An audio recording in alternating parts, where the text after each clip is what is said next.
தன்னில் பிறந்தவை ஆனந்த கூத்தனன்பா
வருவாளா அம்மா உல்லாசமா பாடுவாளா மேனகை வருவாளா அவள் மிருதங்கமும் போடுவாளா சரஸ்வதியா வருவாளா வருவாளா சங்கீதங்கள் பாடுவாளா அவள் சங்கீதங்கள் பாடுவாளா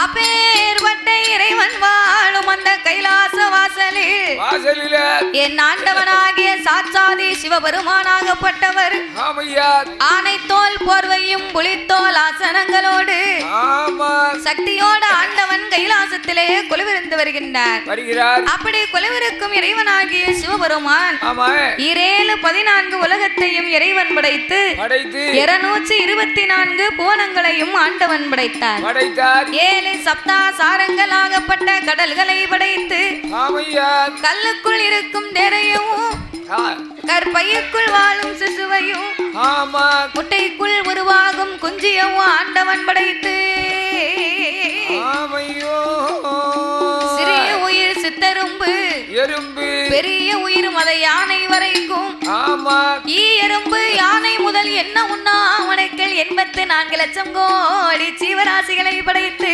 படைத்து இப்படி படைத்த உலகத்தில் என்ன செய்கிறார்? மரம் செடி கொடி பயிர் புல் பூண்டு இலை தாவரங்களோடு தாவரங்களோடு ஆடு மாடு கண்டுகாடைகள் அதனையும் படைத்து படைத்து ஆண்டவன் இந்த உலகத்திலே நாமளை எல்லாம் அனைவர்களும் இப்பூமியிலே ஒற்றுமையாக வாழ வேண்டும் என்று ஆமா ஆண்டவன் நாமளுக்காகவே இந்த உலகத்தை படைத்தார். ஒற்றுமையாக வாழ வேண்டும் என்று படைத்தார். ஒற்றுமையா வாழணும்னு ஆண்டவன் நமக்குத்தான் இந்த பூமியை கொடுத்தாராம். ஆமா ஆனா நம்ம உலகத்துல ஒற்றுமையா யாராவது இருக்கிறோமா? நம்ம 6 பேருக்குள்ளே ஒற்றுமை இல்லையா? நம்ம 6 பேருக்குள்ள ஒற்றுமை இல்லைன்னா உலகத்துல உள்ளவர்களை பூரா ஒற்றுமைப்படுத்த சரக்கு அடிக்கணும்னா சேர்ந்துக்கிடுவ, சண்டை போடணும்னா பிற பிரிஞ்சுக்கிடுவ. அப்படியா? நீங்க இப்படி இருந்தா பிற எங்க ஒத்துமையா இருக்க? ஆமா பொம்பளைய என்ன 4 பேரை பத்தி குறை பேசணும்னா 4 பேர் சேர்ந்துக்கிடுவா. ஆமா தெரு முக்குல வந்து தண்ணிக்கு சண்டை போடுவா பாரு, அதானே குடத்தை கொண்டு மூஞ்சிலே குத்துவா. ஆமா அது சண்டை போடும்போது தமிழ்நாட்டுல சண்டை போட்டா என்ன தமிழ்நாட்டுல சண்டை போட்டா ஏடி நீ அம்டி எனக்கு முன்ன குடி பானை வச்ச தண்ணியை பிடிச்சிட்ட அப்படின்னு சண்டை போடுவாங்க. அப்படின்னு சொல்லி கொண்ட முடி சண்டை வந்துரும். தண்ணி பைப்புல நல்லா போடுவா சண்டை. கேரளாவுல சண்டை போட்டா எந்த அம்மாச்சியோ அங்கதான் பார்த்து சொல்றேன், எந்த அம்மாச்சியோ நீ வந்து இங்க குடத்தை வச்சு நீ முன்னே வந்து தண்ணியை பிடிக்கோ வெள்ளம் பிடிக்கோ அப்படின்பா. ஆந்திராவில் சண்டை போட்டா ஏ தேவடா என்னது ஏ தேவடான்னு சொன்னா சரியா கவனிக்கணும் வார்த்தையை கவனிச்சு தேவுடா அப்படின்னு சொன்னா தெலுங்குல தெய்வம்னு சொல்லுவாங்க. தெய்வம்னு சொல்லுவாங்க. அதுக்குத்தான் அவர் அப்படி ஒரு வார்த்தையை சொல்லுகிறார். ஆமா ஏ கீழே விட்டு தேவடா ஏ மேல விட்டு தேவடா நீ எனக்கு பின்னால தானே வந்த, இப்ப வந்து தண்ணியை பிடிச்சிட்டு நிக்கிய. நீ வார்த்தையை மட்டும் கரெக்டா பேசலன்னு வையி ஊருக்குள்ள அற வாங்கிடுவ பிறகு. அதாவது ஆந்திரா ஸ்டேட்ல வந்து இப்படி சொல்லுவாங்க, தெலுங்குல இப்படித்தான் சொல்லுவாங்க. நம்ம வந்து சாமியே தெய்வம் பாம்போம், அவங்க தேவுடா அப்படிம்பாங்க. தேவடானா தெய்வம்னு அர்த்தம். ஆமா அப்ப இப்படியாகவே இந்த உலகத்துல நம்ம எல்லாம் இருக்கிறோமே, ஆண்டவன் நாமளுக்கெல்லாம் என்சான் உடம்பை கொடுத்தாராம். ஆமையா என்சான் உடம்பை கொடுத்து நாமளுக்கெல்லாம் ஒரே ஒரு சான் தான் வயத்தை கொடுத்தார் ஆண்டவன். ஒரு சான் வயத்துக்கு தானே நம்ம உலகத்துல எல்லாரும் இந்த பாடுபட்டுக்கிட்டு இருக்கோம். விடிய காலம் ஆனாலும் சரி சாயங்காலம் ஆனாலும் சரி, காய்ச்சல் வந்தாலும் கண்ணு வலி வந்தாலும் கால் உளைச்ச வந்தாலும் இடுப்பு வலி வந்தாலும் குறுக்கு வலி வந்தாலும் எந்த வலி வந்தாலும் சரி நம்ம பகலெல்லாம் விடாம ஓய்வில்லாம நம்ம உழைக்கிறோம். எதுக்கு? இந்த ஒரு சான் வயத்துக்கு நாளை பின்ன சாப்பாடு யாரு தருவா? உழைச்சாத்தானே நம்ம உணவு கிடைக்கும் அப்படின்னு ஒரு சான் வயத்துக்கு தான் நம்ம உலகத்துல ஆண்டவன் இப்படி பாடா நம்ம படுதோம். அவர் ஒரு சான் வயத்தை கொடுத்ததுக்கே நம்ம இந்த பாடுபடுதோம்னா அவர் உடம்பெல்லாம் நமக்கு வயத்தை கொடுத்தா நமக்கு என்ன பாடு இருக்கும்? என்ன செய்ய முடியும்? அதுக்குத்தான் இதுக்கு மேல மனிதர்களுக்கு உருவம் வேண்டாம்னு சொல்லி, தலைக்கு மேல உருவம் வேண்டாம்னு முடிச்சுக்கோன்னு சொல்லித்தான் இந்த முடியை கொடுத்தாரு ஆண்டவன். ஆமா, முடியை கொடுத்திருக்காரு. முடின்னு சொல்லித்தான் இந்த முடியை கொடுத்திருக்கிறார் ஆண்டவன். ஆமா. அப்ப இவ்விதமாகவே இந்த உலகத்திலே நாமளை எல்லாம் உண்டு செய்து 9 தத்துவத்தை படைத்த 6 அறிவை கொடுத்து நாமளுக்கெல்லாம் ஆண்டவன் மண்ணாசை, பொன்னாசை, பெண்ணாசை என்று மனிதர்களுக்கெல்லாம் 3 ஆசைகளை கொடுத்து இப்படி படைத்ததோர் உலகம் எல்லாம் பட்டினி இல்லாமல் படியிழந்து வர வேணும் என்று அந்த ஆண்டவன் சிவபெருமான் படைத்த மனுக்களுக்கு எப்படி காத்து ரச்சித்தாரையானா படைத்தா சிவன் உலகம் எல்லாம், படைத்தா சிவன் உலகம் எல்லாம் பட்டினியும் இல்லாமல் படியளக்க வேணும் என்று நாளை திணைய கொண்டு நாடு எங்கு வருவார், உரிய திணைய கொண்டு உலகம் எல்லாம் வருவார், மரக்காதினைய கொண்டு மாநிலமும் வருவார், ஆளாக்கு திணைய கொண்டு ஆளாக்கு திணைய கொண்டு அகிலம் எல்லாம் வருவார்,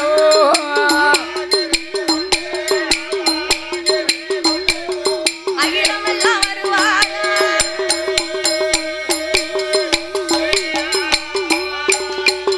சாமியே உயிர்ந்த பிடாமல் ஈஸ்வரனும் படியளந்தார், அள்ளி வைத்த மனுக்களுக்கு அமுதளந்து வருவார், எடுத்து வைத்த மனுக்களுக்கு எடுத்து வைத்த மனுக்களுக்கு அவரும் இறையளந்து வருவார்,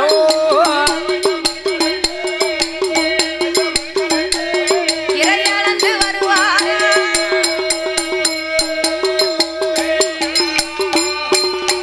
அங்கே படியளந்த பகவானோ சாமி படியளந்த பகவானோ பார கைலாசம் வாராரு.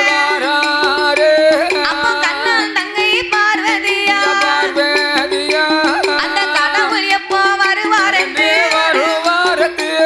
அவளோ தங்க நல்ல தாம்பூலத்தில் அழகு பாரிசாதம் மலரெடுத்தாள். அவன் கிண்டியில ஜலம் எடுத்து ஆதி கிருபை உள்ள பகவானுக்கு அம்மை பாத பூஜை முடிப்பாளா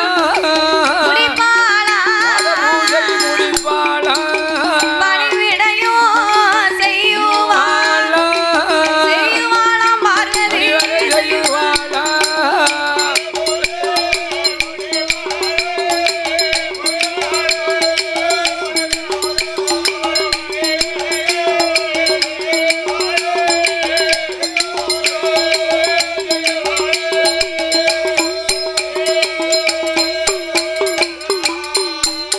அவரை படியளந்து வருவார் என்று பார்வதி பாலும் பணம் கொடுப்பார். அவரை இறையளந்து வருவார் என்று பார்வதி இளநீர கொடுப்பார். படியிழந்து வந்த ஆண்டவனுக்கு படியிழந்து வந்த ஆண்டவன் பகவானுக்கு ஆண்டவனுக்கு பாதம் தொட்டு வணங்கி அவர் பாதத்தை கழுகி பூ அரும்பெல்லாம் போட்டு பகவான் பாதத்தை தொட்டு இரு கண்ணிலை ஒத்தி அந்த கடவுளையே கைதொழுது நின்றாளாம் அந்த பார்வதி. அன்னைக்கு அந்த பார்வதி பகவானை எப்படி வணங்கி நின்னாலோ அதை போலத்தான் இன்னைக்கும் பூலோகத்துல நாம பெண்கள் எல்லாம் கணவன்மார்களுக்கு அவர் காட்டுக்கு போயிட்டு வேலைக்கு போயிட்டு வீட்டுக்கு வந்தாருன்னா அவருக்கு இன்னைக்கும் நம்ம தொண்டு ஊழியம் பார்க்கும். கட்டிய கணவனும் நல்லா இருக்கணும், கட்டிய மனைவியும் நல்லா இருக்கணும், அவர் பேச்ச இவா கேட்கணும், இவர் பேச்ச அவர் கேட்கணும். கேட்டா தான் அந்த குடும்பம் நல்லா இருக்கும். குடிகாரனா இருந்தாலும் 10க்கு அவன் வார்த்தையில 2 வார்த்தையாவது நம்ம கேட்டு நடக்கணும். இவன் என்ன சொல்ல நம்ம குடிகாரன் சொன்னதை என்ன கேட்க நம்ம நினைக்க கூடாது. 4க்கு 2 வார்த்தையாவது கேட்டா தான் அவனை வீட்டுல வச்சு சமாளிக்க முடியும். அத மாதிரி அந்த ஐயாவும் பொம்பளை இவன் சொல்லி நம்ம என்னத்தை கேட்க அப்படின்னு அவர் அப்படி எளப்பமா நினைக்க கூடாது. மனைவி மனதுல என்ன இருக்குன்னு ஆராய்ந்து கலந்து 2 பேரும் பேசிக்கிட்டு குடும்பத்தை நடத்தணும்னு சொன்னா என்னைக்குமே குடும்பத்துல கஷ்டமும் வராது, கவலையும் வராது. அதை போலத்தான் அந்த பார்வதா தேவி ஆகப்பட்டவள் ஆண்டவனாகிய சிவபெருமானோடு அங்கே கலைப்பாரி கையில குழுவிருந்தாள்.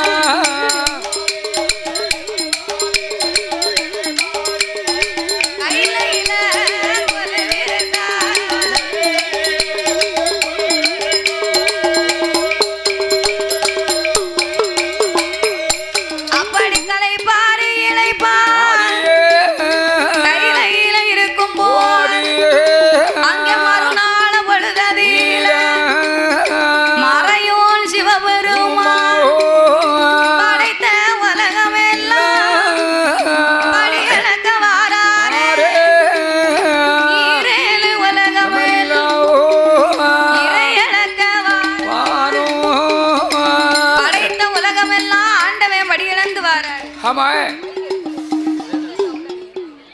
படைத்த உலகமெல்லாம் ஆண்டவே படியிழந்து வராரு. மறுநாள் பொழுது விடிய அன்னைக்கும் ஆண்டவே அமுதலக்கணம்னு பயணம் வைக்கிறார். அப்படி அமுதலக்க வேணும் என்று ஆண்டவன் படி இழக்க வரும்போது பார்வதி அப்பந்தான் நினைக்கா, என்னைக்குமே இந்த ஆண்டவன் தானே உலகமெல்லாம் படி இழக்க போறாரு, நாமளும் படி அரிசி எடுத்து கொடுக்கிறோம். ஆனா ஆண்டவே கைலாசத்துக்கு திரும்பி வரும்போது ஒரு அரிசி கூட மிச்சம் இல்லாம தானே இவர் வாராரு. அப்ப படைத்த மனுக்களுக்கு இந்த ஆண்டவன் அப்படி என்ன படி இழக்காருன்னு பாப்போமே. எப்படி இழக்காருன்னு பாப்போம். என்று இரவரோடு நாமல் சென்று இறைவனுடைய படியிழப்பையே நாமல் பார்க்க வேண்டும் என்று அந்த அம்பிகை அங்கையர் கண்ணி அகிலாண்ட கோடி பிரம்மாண்ட நாயகி அந்த ஆண்டவனை அழைத்து என்ன சொல்லுகிறாள் தெரியுமா? சாமி ஆண்டவனே பகவானே ஆண்டவனே பகவானே அடியாரோட வார்த்தை இறையோனே அப்ப ஆண்டவன் தான் பகவானே உங்களோட இடமதியிலே ஒரு வார்த்தை சொல்ல வேண்டும் இன்றைய தினமதியில உங்களோட படியளப்பை உமையவனும் பார்க்க வேணும் பகவானோட படியளப்பை பார்வதி நாம் பார்க்க வேணும் சிவனாரோட படியளப்பை சிவசக்தி பார்க்க வேணும் இந்த சிவசக்தி பார்க்க வேணும்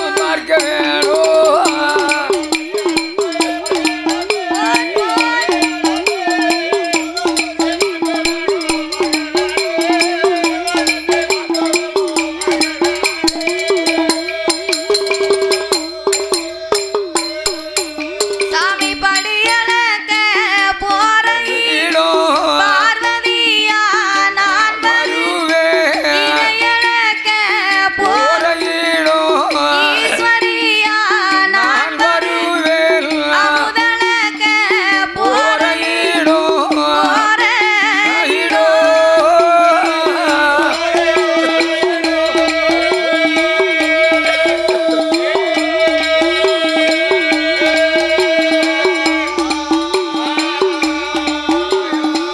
ஆதி சக்தி நான்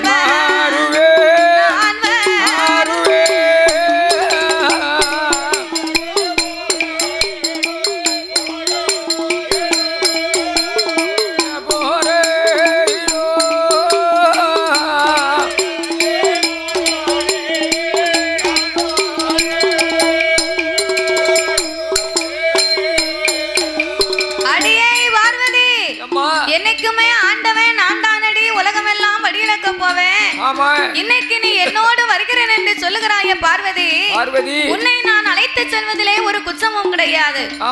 ஆன போதிலும் இந்த ஆண்டவன் உலகத்தை ஒரே விதமாக படைத்தாலும் அங்கு உள்ள மானிட மனுக்களை எல்லாம் ஆண்டவனா பல விதமா படைத்து உள்ளேன் பார்வதி. பல விதம்னு சொன்னா ஒருவரை கூணாக படைத்திருப்பேன், இன்னும் ஒருவரை குருடாக படைத்திருப்பேன். கூன், குருடு, செவிடு, பேடு, நொண்டி, மூக்கரை, குழந்தை உள்ளவர்கள், குழந்தை இல்லாதவர்கள்.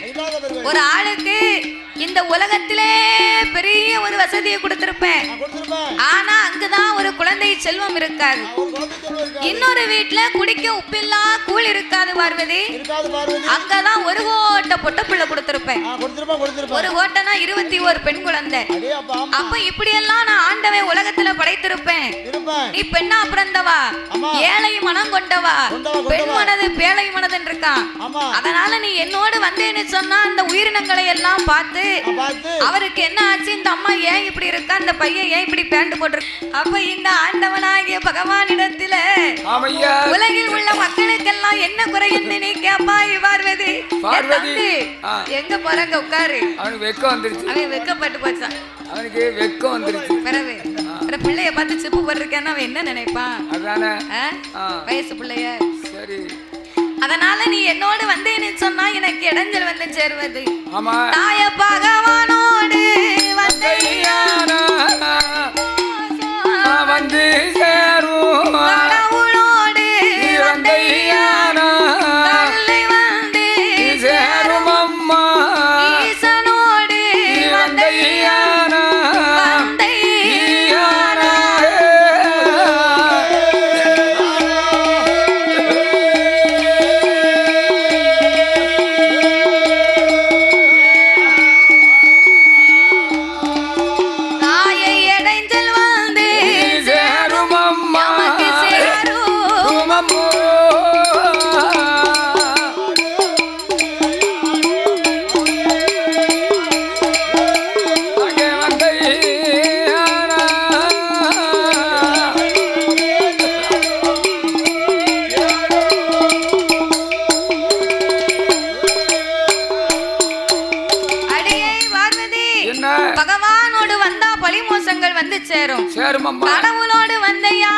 மனக்கவலை வந்து சேரும் பார்வதி ஆமையா நீ படியிழக்க வேண்டாம் நீ கைலாசத்திலே அமர்ந்திரு இருமா உன்னை நான் அழைத்து போனேனே ஆனா உலகத்தில் உள்ள மக்களுக்கெல்லாம் படியிழக்க நேரம் இருக்காது உனக்கு பதில் சொல்லதான் நேரம் இருக்கும் பார்வதி ஆமா இந்த ஆண்டவன் பார்வதியவே கைலாசத்தில் அமர வைத்து விட்டு பகவான் படைத்த உலகம் எல்லாம் படியிழக்கணும்னு பயணம் வந்தார் பார்த்தா பார்வதி ஆண்டவன் கூட நம்ம படியிழக்க வாரோம்னு சொன்னோம் நம்மள வேண்டாம்னுட்டு போறாரு அப்ப இவர் படியிழப்புல ஏதோ குச்சங்குறை இருப்பதனால தானே நம்மள வேண்டாம்ங்கிறாரு மடியில கணம் இல்லன்னா வழியில பயம் இல்ல இந்த ஆண்டவே படி அளந்துட்டு வாராரா இல்ல படி இழக்கம்னு நம்ம கிட்ட வந்து சும்மா அளந்துகிட்டு இருக்காரா அப்படின்றது இன்னைக்கு நாம பரிசோதனை பண்ணி பார்க்கணும் அப்படியானால் நாம என்ன செய்ய வேணும் என்று இறைவனுக்கு தெரியாமல் இரு உயிர்களை நாமல் பிடித்து அடைத்து இரு உயிர்களை நாமல் மறைத்து வைக்க வேணும் என்று அந்த பார்வதா தேவி யாரை வரவழைத்தார் அவன் விஸ்வ நல்ல கருமா விஸ்வகருமாவை வரவழைத்து என் மகனே விஸ்வகருமா சித்திரமாய் சப்பு செய்து மகனை சீக்கிரமா கொண்டு வா பார்வதியும் சொன்ன போது அதை கேட்ட விஸ்வகர்மா அப்படியே ஆட்டும் என்று அவர் காஞ்சரங்கம்பு கட்டை சிமி உண்டு செய்து பூசரங்கம்பு சிமிலும் தான் கடைந்து அதில திருக்கோடானி புட்டும் போட்டார் சீனி புட்டு மேலே போட்டார் சிமிழுக்கேத்த மரணம் தீட்டி சிமிழ பார்வதியால் கையில் கொடு பார்வதியும் கையில் வாங்கி பார்வதியும் கையில் வாங்கி ஆதி பகவான நினைப்பார்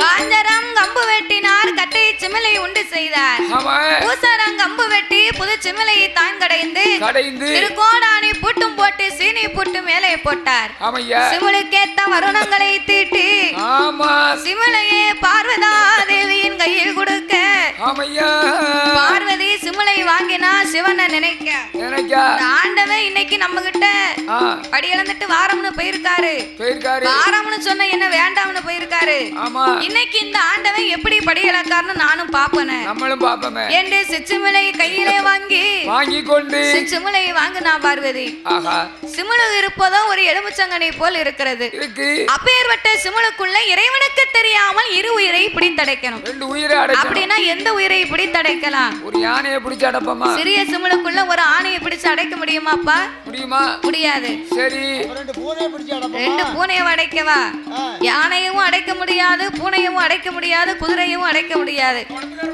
குடத்துக்காரரை வைக்கிறதுக்கெல்லாம் பெரிய ஒரு கோழி கூட தான் செய்யணும் அப்பதான் உள்ள கொண்டு வைக்க முடியும் ஆமா இறைவனுக்கு தெரியாமல் இரு உயிரை நாமல் சிச்சமுழுக்குள் அடைக்கணும்னு சொன்னா பார்வதாதேவி கைலாசத்திலே சுத்தம் முத்தம் பார்க்கிறார் அந்த பார்வதாதேவி பார்க்கும் போது அவள் எதை கண்டால் தெரியுமா ஆறு சிறு உயிரா சித்தரும்பு சிறு உயிரா சித்தரும்பு சிவனுக்குள்ள பிடித்தடைத்தாள் திருக்கோடானி பூட்டும் போட்டு சீனை போட்டு மேலே போட்டு முந்தான பட்டதிலே பொய்குழலால் முடிந்து கொண்டு எக்கலில சொருகி கொண்டு எப்போ சிவன் வருவார் என்று வருவார் என்று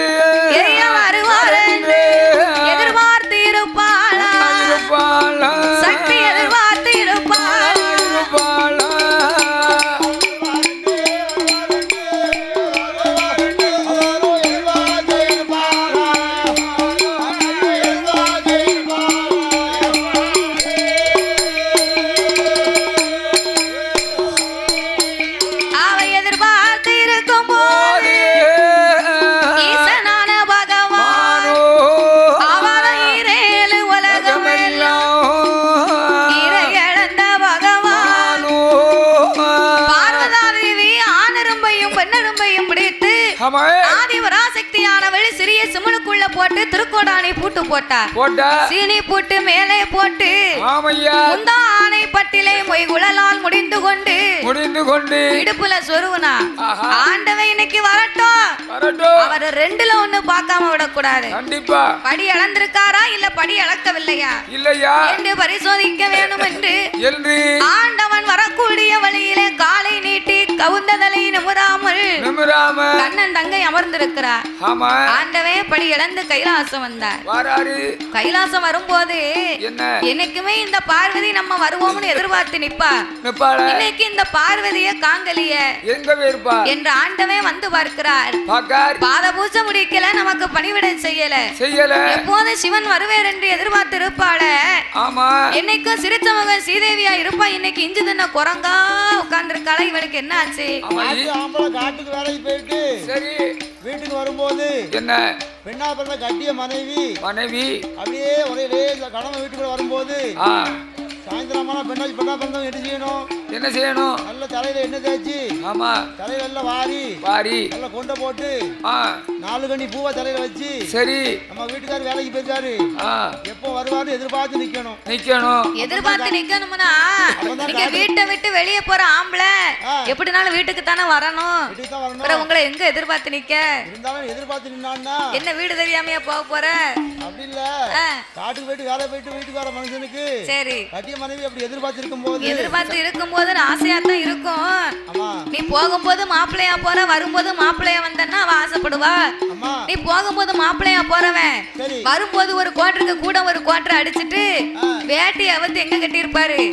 வேட்டி அவுத்து தலையில துண்டா கட்டியிருப்பாரு. தலப்பா மேல் சட்டை போட்டிருக்காரு பாரு. மேல் சட்டை அந்த மேல் சட்டைய கலத்தி கக்கத்துக்குள்ள வச்சிருப்பாரு. கையில தோல்ல பொழுது துண்டை எண்ணி வர தெரியுமா? இந்த வடிவேலு கையில கட்டியிருப்பான் பாரு. அத மாதிரி கையில கட்டிக்கிட்டு அதுவும் போறாது டவுசர் போட போய் அவர் சரியா போச்சு. உள்ள டவுசர் மட்டும் போடாம இருந்தான்னு வை ஊருக்குள்ள லாந்த முடியாது. கதையே நாரி போகும். அப்ப இப்படி இருந்தா எந்த பெண்ணு உங்களை எதிர்பார்த்து நிப்பா? மதிக்கவே மாட்டா. நீ நல்ல முறையா இருந்தா உனக்கு நல்ல வேலையை பாப்பா. நீ கேட்டதெல்லாம் செஞ்சு கொடுப்பா. நீ மதிக்காம இருந்தன்னு வை, மதிக்காம நடந்தேன்னு சொன்னா அவளும் உன்னை மதிக்க மாட்டா.